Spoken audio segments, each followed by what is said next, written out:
cumprimento Vossa Excelência, senhor presidente, todos os colegas aqui presentes. É um dia bastante tenso no país, em razão de uma operação que talvez não tenha precedentes no estado do Rio de Janeiro. E foi uma coincidência muito grande, porque neste fim de semana houve um evento para discutir segurança, na verdade, de quinta a sábado, um evento para discutir segurança pública aqui na capital, e eu tive a oportunidade de conhecer o governador do Rio de Janeiro. E já neste evento, no final de semana, ele relatou a dificuldade que teve à frente da segurança pública do seu estado, em virtude de uma série de restrições impostas pelo Supremo Tribunal Federal no âmbito da DPF 635. Para aquelas pessoas que não sabem, em 2020 veio uma primeira medida cautelar baixada pelo Supremo Tribunal Federal, de certa forma proibindo, muito embora o Supremo não admita essa proibição, mas restringindo de maneira significativa as operações em comunidades, as buscas e apreensões, até mesmo as prisões.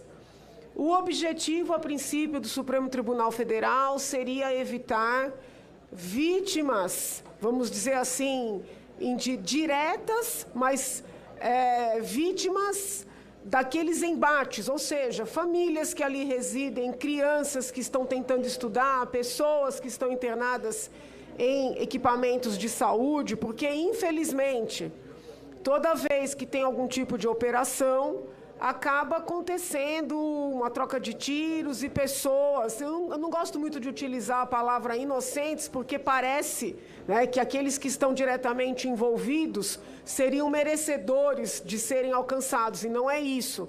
Mas pessoas sem nenhum envolvimento com a situação, que não são nem das forças de segurança e que não têm nenhum potencial envolvimento também com crime, acabam sendo alvejadas. Então, o objetivo primeiro do Supremo foi nobre, porque muitas crianças eram atingidas, inclusive, dentro das escolas. Hoje, uma senhora foi atingida dentro de uma academia. Então, eu compreendo a intenção primeira do Supremo Tribunal Federal. O problema é que essa determinação do Supremo, que se estendeu por muito tempo, né, foi revista somente agora, em meados de 2025, acabou blindando aqueles ambientes. E muitas pessoas que comandam grupos criminosos, não só no Rio de Janeiro, mas no país inteiro, acabaram migrando para o Rio de Janeiro e se estabelecendo nesses ambientes que foram, de certa forma, blindados. Então, é muito importante dar esse esclarecimento, que é um tema muito técnico. Para que os senhores tenham uma ideia, esse acórdão do Supremo Tribunal Federal tem mais de 700 páginas, são anos de debates, audiências públicas, decisões interlocutórias, determinações para o CNJ, né, que constitucionalmente não teria esse papel, baixar diretivas para a Polícia do Rio, para o governador do Rio, para as forças de segurança que lidam, por exemplo, com perícias. Então, é muito importante dar esse esclarecimento, porque, com certeza, depois dessa operação, haverá embates na imprensa, embates entre os formadores de opinião, e eu tenho quase certeza, né, de que o maior alvo desses ataques será justamente o governador do Rio de Janeiro. Eu não sou aliada dele politicamente, não tenho nenhuma familiaridade com ele, conheci o governador neste final de semana e senti a tensão de governar um estado que durante anos ficou impossibilitado de fazer medidas, de implementar medidas policiais básicas. E tem um ponto que não está sendo objeto de destaque nas notícias de hoje, ou talvez menos destaque do que deveria. Os drones de propriedade, né, dos criminosos lançaram bombas contra as forças policiais durante essa operação.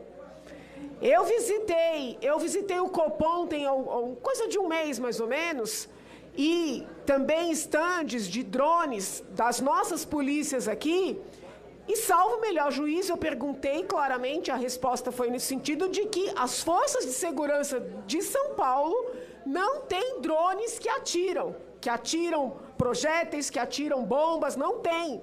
Mas lá no Rio de Janeiro, os policiais foram recebidos com bombas disparadas por drones.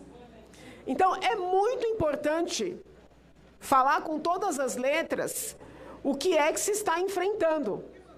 Porque senão nós vamos estabelecer monólogos, né? Eu venho aqui chamar a atenção para a situação do Rio de Janeiro e, obviamente, dizer que toda operação policial, ela quanto menos vítimas, quanto mais pessoas que têm envolvimento com crime presas, mais bem-sucedida é a operação policial.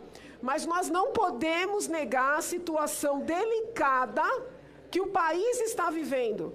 E hoje, a situação do Rio hoje se torna mais visível, porque teve essa operação com essas consequências. Mas o Norte e o Nordeste hoje são vítimas dessa criminalidade. São Paulo, em parte, ainda é, mas está numa situação um pouco melhor. É importante nós termos clareza para, obviamente, trabalhar a inteligência para evitar vitimizações e vítimas, óbvio, mas não podemos, né, cair na falácia de que esse enfrentamento seria desnecessário, porque não é. Não é no Rio, não é no Nordeste, não é em São Paulo. Obrigada, senhor presidente. Obrigado, vereador.